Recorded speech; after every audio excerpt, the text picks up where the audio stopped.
Live from the Carl Chevrolet Studios in West Des Moines, this is Iowa Live.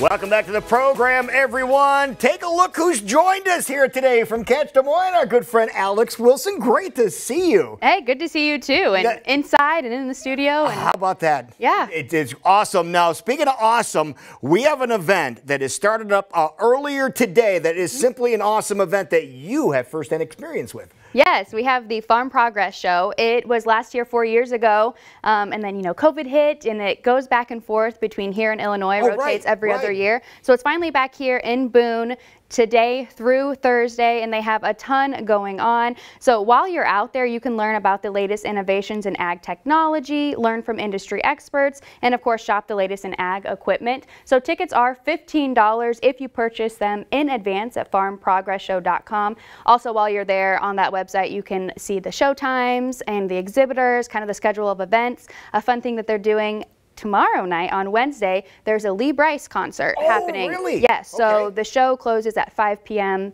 tomorrow, but then the concert's at 5:30. So as long as you have your ticket to get in, that gets you into the concert as well. That is really cool. Now, you had a chance to do some stuff there, right? Yes. What did you do there? So last time when it was here, I got to drive a tractor. Yay! And it was so fun. I felt so little in it. In fact, it just popped up on my memories, and I'm so concentrated, like, am I driving it right? So you're officially an Iowan. All right. Yes. Okay. You drove a tractor. Yes. That is so cool. And they're doing all kinds of really cool things. I heard they're having a tire auction for ag equipment, which is really neat. So go there and ask about that. So it's everything farm in Boone, and it started this morning. Yes, you can even see a floating tractor.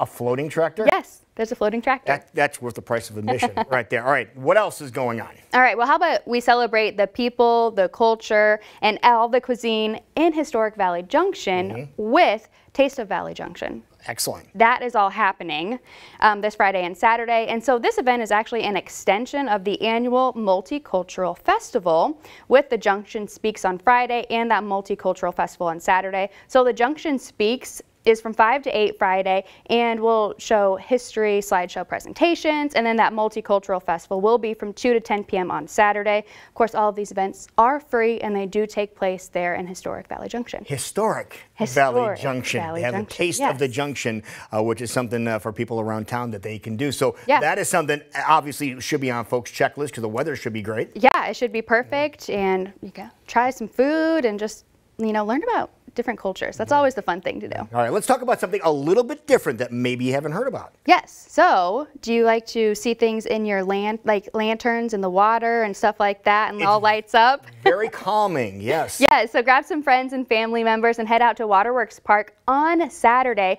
for the Water Lantern Festival. So they had this last year too, and it is you get a floating lantern kit. Yeah, you get a floating lantern kit, LED candle, drawstring bag, access to live music, food trucks, more. All of that is included in your tickets, which do start at $25.99, and they move up in price as we get closer to the event. That gate does open at 5 p.m. Your lantern launch will happen at 8 p.m. on Saturday. So it's a really cool thing, and as you can see there in that photo, that people kind of write things on it. And oh, how cool is that? Yeah, so if you wanted a little message or, write a note, maybe think about a loved one that maybe has passed away and you want to write something to them, you could write it on there. Yeah. Oh, that is So it's a pretty cool thing, especially because it starts to get a little bit darker now. So then it kind of lights up and has that nice little scenic view out there. And something a little different, out of the ordinary that you could do this weekend. Yeah, and so it doesn't cost too much, but it gets you all of those supplies, and then you get to take all of that home once it's over as well. So you do have to clean up, your little quote-unquote mess that you may make throughout all of that, but you still get to take your lantern home with you. Oh, that would be something that you might want to check out and circle on your calendar too. So,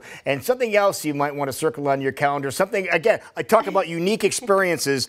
If you've never experienced a fair like we're going to talk about, you might want to check it out. Yes, so I don't know about you, I don't have any, but if you have some, dress in your best Renaissance Fair attire. I just gave it to dang it. I just donated it, darn it. You can probably rent some somewhere for the weekend, but the Renaissance Fair is out at Sleepy Hollow Sports Park. It is happening Saturday through Monday, so actually through your Labor Day. Oh, sure. It is Labor Day weekend. Oh, it is. I know, crazy to think. So it is happening out there. So this weekend's theme is Celtic Ceilidh. I did have to look up how to say that before I came on here. Celtic Ceilidh, okay. Yes, so that is a celebration of dance and culture plus some Highland games. So they've got a lot of stuff. And there's, of course, food, drink. It's all family friendly, really fun. So your tickets are $19 if you buy them in advance, and that gets you in every single day of the Renaissance Fair. Over at Sleepy Hollow Sports Park. Yeah, so this is the first weekend. There will be 3 weekends of it. Okay. So if you can't make it this weekend, all right. There's the other 3. But yeah, your one ticket will get you in all weekend. And if you want to camp, they also have ticket options for camping out there. That is so cool. And you might want to bring your hand sanitizer. If I remember right, the Renaissance Fair, you have to eat with your hands. Oh. Yeah, that's one of the things in the past that we talked about. So that is very cool. So going back old school. But if people want to find out about everything we talked about a lot of things here today. Yes. Real simple to do that. Yep, you just head over to our website. That's catchdesmoines.com. And we talked about Labor Day. We will have a blog up later this week about Labor Day things to do. All right, there's some of the things you can do either today, tomorrow, or the next day that were up on the screen. So check that out. Alex Wilson, great to see you again. Thank you so much for letting us know what's going on. Yeah, thanks for having me. And we will see you back here tomorrow for another installment of Iowa Live.